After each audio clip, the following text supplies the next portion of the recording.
Kwenye ukweli tutasema ukweli, kama kuna kona kuna kona, kama pako vizuri tutasema pako vizuri. Kwanza nianze kumpongeza yale tulikuwa tunayazungumza, na si kumpongeza yeye tu, nimpongeze yeye na kamati ya bunge ya bajeti, naibu waziri pamoja na taasisi zote katika wizara yake ambazo zimemsaidia kutengeneza bajeti hii. Wabunge tumepiga kelele sana hapo nyuma kuhusu habari ya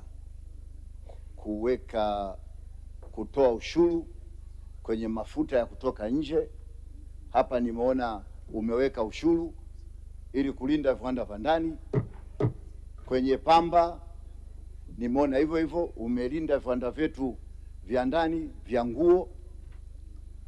Kwenye matunda, yani kila sehemu umegusa kwa ajili ya maslahi ya nchi na viwanda vya ndani ya nchi. Huo sasa, ukisikia uzalendo na uadilifu, ndio huo uzalendo. Sio mkija hapa mnatuletea misamaha tu, fulani kapata msamaha huu. Hata watu wa TRA msifikiwa na fly, kwa sababu mnawakosesha mapato, misamaha ikiwa mingi. Lakini safari hii ni moja ya bajeti nzuri sana. Lakini mheshimiwa, katika ukurasa wa 84 kipengele cha 6 tulikuwa pale ni kama ombi. Sasa hivi tumeona umeandika kwamba bidhaa za pikipiki au pikipiki tuseme labda ni ushuru kuongeza 5% za moto, na kupongeza kwamba kuna pikipiki za umeme umezitolea ushuru, lakini sasa hivi nyingi ni pikipiki ambazo zinatumia mafuta. Kwa sasa hivi pikipiki kwa Tanzania, pamoja na kuwa zinaleta matatizo ya accident na mambo mengine, lakini sio kitu cha anasa. Huko vijijini hizi ndo wanatumia kama ambulance. Pikipiki huko vijijini ndo wanatumia kubebea mizigo. Na sasa hivi pikipiki kwa Tanzania imechukua badala ya baskeli. Sasa hivi kila mtu anajitahidi apate pikipiki, na ndio maana ukiangalia baiskeli zimebakia chache sana, labda Shinyanga tu kwa kina Maganga kule kwao, lakini sehemu nyingi sana pikipiki imekuwa ndio mkombozi. Kwa hiyo sio tena jambo la starehe kwenye pikipiki. Kwa hiyo nilikuwa na shauri au na kuomba mheshimiwa, kama itawezekana ile 5% muifikirie itoke, ili watu wazidi kupata unafuu. Lakini pamoja na kuitoa hiyo, wapi itapatikana ya kukafa pale? Mnaweza mkapata, kwa mfano sasa hivi kuna mtu anamiliki pikipiki 50, anawapa wale vijana bodaboda. Huyo sasa sio bodaboda, huyo ni mfanyabiashara. Kwa hiyo huyo anaweza akaingia kwenye kodi. Alafu kuna kitu kingine cha ajabu sana nishakizungumza hapa, lakini naona sijui kwa nini. Hii neno assembly, utakuta kuna kiwanda cha pikipiki vinapewa msamaha wa kodi kwamba vinafanya assembly pikipiki. Sasa mbona sijawahi kuona hata tairi wala spoke inatengenezwa hapa Tanzania? Sasa hii assembly ni nini? Pikipiki zote zinavyokuja hamna mtu anaagiza pikipiki inakuja inatembea, zote lazima zije zifanyiwe assembly Tanzania. Kwa hiyo ni kuondoa hii misamaha ya assembly. Hii visingizio kwamba assembly inaleta ajira si kweli, kwa sababu pikipiki yoyote, hakuna pikipiki inayokuja bila kuwa kwenye box ambayo iko tairi peke yake, kila kitu peke yake, lazima ifanywe assembly. Kwa hiyo ajira wa Tanzania watapata Wagairo, watapata wa Buchosa, watapata Wakatavi, watapata kila sehemu, kwa sababu zinakuja kwenye box. Sasa haina haja eti kiwanda hichi mnawapa assembly alafu mnawapunguzia ushuru. Hiyo ni kupoteza mapato. Kwa hiyo ingetoka watu wote, kwa sababu hata ukiwapa hiyo assembly na mkiwapunguzia, kwa wananchi hawafaidiki, bado bei ni ile ile tu, sawa na wale wanayeleta bila kufanya assembly ambao wanalipa ushuru mkubwa. Kingine kwenye license hizi za waendesha pikipiki, sasa hivi mifumo inasomana kati ya TRA, chuo na polisi. Sasa utashangaa chuo anatakiwa dereva bodaboda aende akasome 100,000.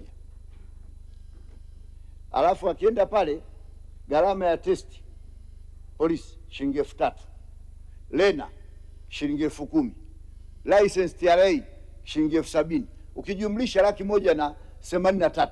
Sasa bodaboda gani huyu anaweza akalipa hiyo hela? Baki tuzungumze sasa. Mheshimiwa, kwanza hebu tuseme wabunge hapa, tuseme kweli, nyinyi mmesha kuona wapi chuo kinafundisha bodaboda? Mmeona bodaboda na lena anafundishwa chuoni yupi? Kama sio uwizi wa kijinga kabisa wanayofanya watu wenye vyuo hawa, wanatoa certificate bila wale watu kwenda kusoma. Nani ameshawahi kuona bodaboda anaenda kujifundisha kwenye chuo? Tuna polisi kata, kila kata. Tunashukuru jeshi la polisi kwa kuweka polisi kata. Si polisi kata wanawapa semina na sheria za barabarani, fanya hichi, fanya hichi. Ni bora hata hiyo posho 10,000 ale polisi kata awaite, awafundishe. Baada ya hapo atoke pale aende apewe kibali, aende akakate license. Kama 70,000 bora akaingie mapato ya TRA, na kama itawezekana hata kule TRA nako mpunguze, mfanye 50,000 license bila kupitia chuo bila nini. Hapa sasa hivi, Mheshimiwa Mwenyekiti, 90% ya bodaboda hawana license. Sasa angalia na wingi wa bodaboda, lakini vikwazo ni bei. Je, kama wangefanyiwa 50,000 pale na bila milolongo hiyo, serikali ingekusanya mapato mangapi? Ingekusanya mapato mengi sana kuliko hata ile 5% ambayo mmeweka pale kwenye ushuru wa pikipiki. Lingine la mwisho, Mheshimiwa ana kazi ya ziada. Mheshimiwa Mwenyekiti, Mheshimiwa Waziri ana kazi ya ziada, kwa sababu wizara zote zinaomba pesa kwake yeye. Yeye kazi yake anakusanya, TRA wanakusanya, alafu huku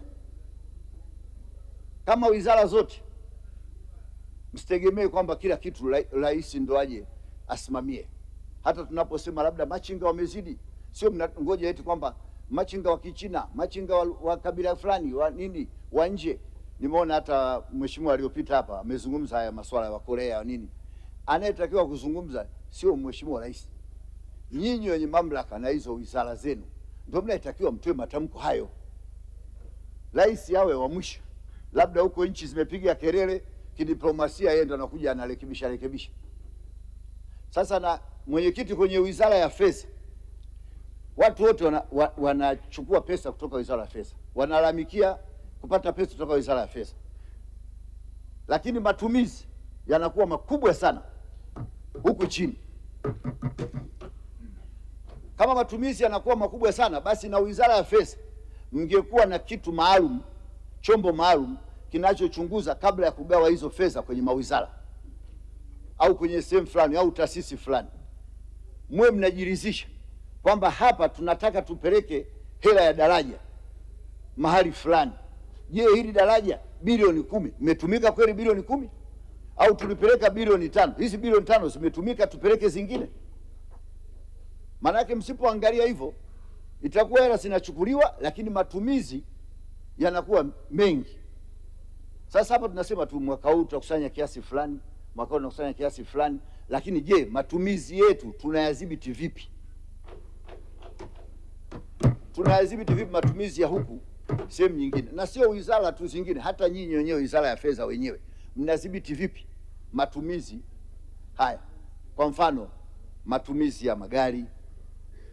Manake unaweza ukawa na gari la mtu binafsi likatumia kwa miaka 5 la mbunge, na mbunge anakwenda huko mapolini kila sehemu, lakini akatumia service labda ya milioni 20-30, lakini gari ya serikali kwa miaka 5 likatumia service kama na karibia nusu ya bei ya gari. Hiyo nimetoa mfano, lakini vipo sehemu nyingi sana ya vitu ambavyo matumizi yake yanakuwa makubwa. Sasa tunapokusanya pesa, tunapotoa ushauri wa mapato, waheshimiwa wabunge, na matumizi nayo tuwe tunayaangalia kiasi cha kutosha. Nashukuru sana, naunga hoja mkono. Asante. Asante sana.